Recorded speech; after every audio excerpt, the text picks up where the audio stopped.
근데 우리 아버지가 공장장을 오래 하신 분이거든요. 어떤 공장인가요? 경성방직 주식회사에서 이제 그 솜에서 실을 만들고 실에서 광목천 만들고 그렇게 이제 그런 공장을 운영하는 그 공장의 공장장을 오래 하셨는데 그 공장장의 사택이 공장에 붙어 있었어요. 그래서 제가 그 사택에서 어렸을 때 자랐는데 자주 놀러 가셨겠네요. 공장 마당이 제 마당이죠. 놀이터. 예. 그래서 거기 가면 저희 기계 부품 깎고 뭐 그러는 약간 공작실, 간단한 기계 공작실이 있는데 거기 가면은 베어링, 동그란 쇠 구슬 그거 가지고 다마시기 하고 놀았거든요. 그리고 아버지하고 괜히 이제 뭐 공장 구경도 여러 번 다니고. 그다음에 또 뭐 이 자석 공부할 때는 거기 공장에서 일하시는 분이 이제 우리 아버지가 가서 부탁을 하죠. 얘 자석 공부한다는데 쇳가루 좀 어떻게 해봐 그러면은 그분이 이제 나사물 깎을 때 나오는 쇳가루로 신문지 이렇게 탁 펼쳐놓고 저보고 자석은 밑에 대라 그러면은 쇳가루가 그렇게 쫙 변하잖아요 위치가. 그거 보면 자력선이 그냥 보이거든요. 그러니까 저는 그러고 이제 어린 시절을 보냈죠. 그리고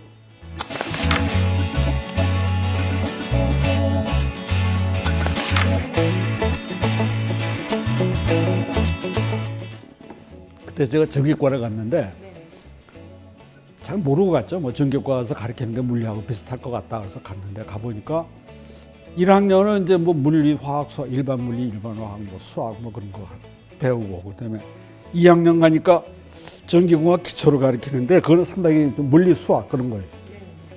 근데 3학년, 4학년으로 올라가면 전공 과목이 되는데 그때 되면은 이제 발전소는 어떻게 생겼다, 뭐 발전소에서 나오는 전기를 변전소를 통해서 전압을 올려서 송전탑에 있는 전기줄을 통해서 이제 보내고 그다음에 뭐 모터는 어떻게 설계하고 변압기는 어떻게 설계하고 뭐 그런 걸 쭉 배운다고요. 근데 거기 가니까 제가 흥미가 뚝 떨어지더라고요. 그 기초까지는 이제 괜찮았는데 그래서 공부를 등한시했죠. 그 서울공대에 응용 물리학과라는 게 생겨가지고 물리 전공하시는 교수님들이 와서 이제 공과장에서 강의를 했어요. 그래서 그걸 쫓아다녔다고. 이제 그 변압기 설계는 잘 안 쫓아다니고. 그래서 이제 물리 쪽에 관심이 많아졌죠. 그 다음으로 제가 관심 있는 분야가 뭔가 봤더니 반도체 소자 전공한 교수가 계셔가지고 그 사람을 찾아갔죠. 그래서 그때 반도체 소자 시작한 거예요. 그러니까 그건 재밌었나요? 한 과목밖에 안 들었을 거야. 두 과목 들었나? 한 과목 들었나? 실험실도 없었고.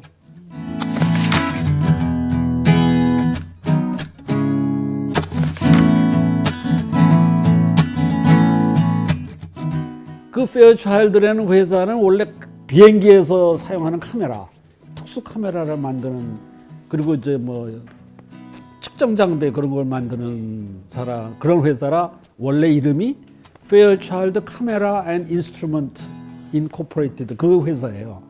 그 회사가 샤클리 랩을 사가지고 거기다가 Fairchild Lab, R&D 랩 이렇게 붙여놓고 반도체 분야에 조금 우리도 들어가 볼까? 그리고 시작을 한 거죠. 거기서 또 이제 강의가 있어요. 반도체 소자라는 건 어떻게 만드는 거다, 특성은 어떻다 하는 걸 가르치는 강의를 하는데 그걸 나보고 가서 들으래요. 그래서 거기서 뭘 가르치냐 그때 이런 거 가르친다 그러는데 나 그 콜롬비아에서 다 배웠는데 그때 막 제우 사람이 웃으면서 그래도 한번 들어봐. 나중에 그거 들어봐야 너도 또 강의할 거 아니야. 그래서 들어봤어요. 그랬더니 제가 학교에서 배운 거하고 너무 달라요. 똑같은 교재인데도 학교에서는 교재가 하나 있으면 그걸 교수 한 명이 가르치잖아요.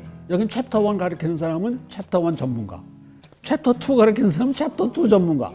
그러니까 챕터 2 뭐 디퓨전 그걸 강의하면 한평생 디퓨전 하던 사람이 와서 강의해요. 옥사이데이션 그러면 또 한평생 옥사이데이션 하던 사람이 와서 강의하고. 그러니까 그 강의의 내용이 교과서에 있는 거는 그리고 더 훨씬 더 깊이 있게 하고.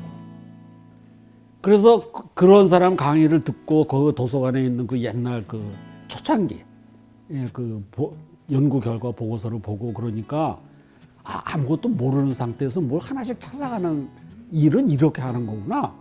그런 게 보이더라고요. 벨랩에 있는 사람들이 CCD라는 거를 발명했다고 발표를 했어요.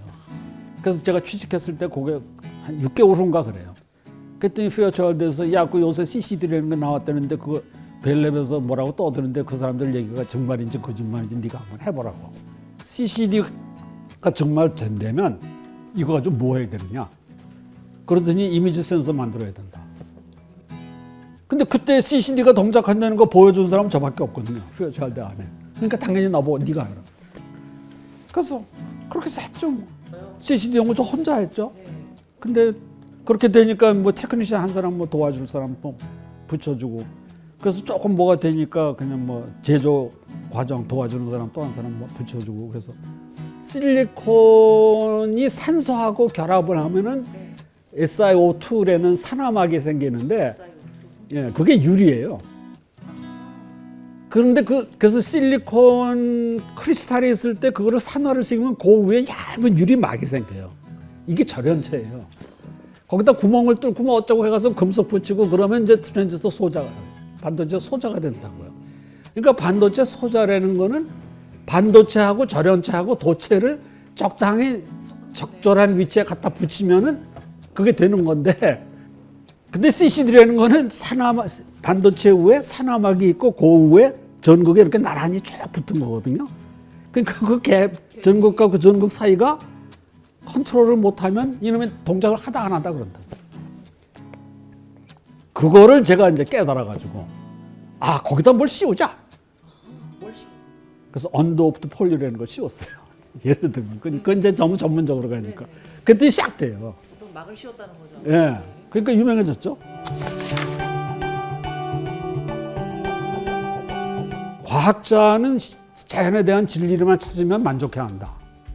근데 공학자는 거기에 그 사람을 생각해야 되고 문제를 제공하되 경제적으로 가능한 문제를 해결하되 경제적으로 가능한 문제를 해결을 해야 되고 과학자는 국적이 없다고 그러지만 공학자는 국적이 반드시 있다. 그래서 공학자는 자기 나라만 가지고 있는 특수한 문제를 해결하려는 노력을 해야 그게 진짜 공학자다. 그러니까 그 사회, 그 나라가 가지고 있는 특수한 고유의 문제도 해결할 각오를 해야 그 사람이 진짜 그 나라의 엔지니어가 된다.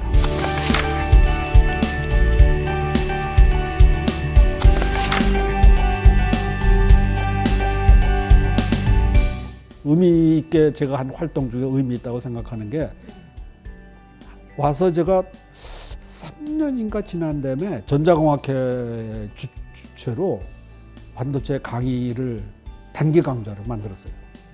그래서 그때 제가 한 게 여러 대학에서 반도체 분야에 관심이 있는 교수를 긁어모았어요.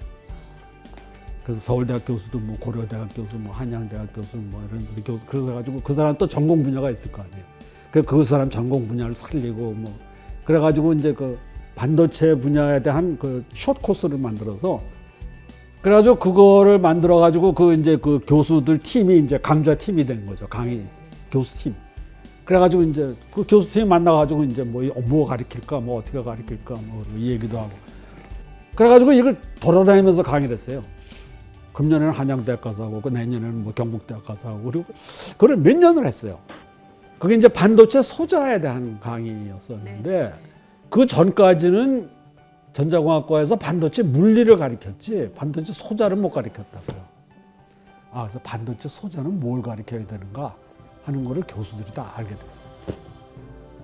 근데 그거를 제가 그렇게 열심히 한 이유는 우리나라에서 반도체 사람이 좀 제대로 되려고 그러면은, 반도체 재료를 잘 아는 사람도 있어야 되고, 소자의 특성을 잘 아는 사람도 있어야 되고, 새로운 소자를 고안해낸 창의력 있는 사람도 있어야 되고, 그 다음에 제조 공정의 그 복잡한 일을, 힘든 일을 아는 반재료과, 뭐 화공과 이런 사람들이 있어야 되고, 그러니까 여러 계층의 사람이 여러 분야에서 힘을 합쳐서 이렇게 해야 이 산업이 일어나지.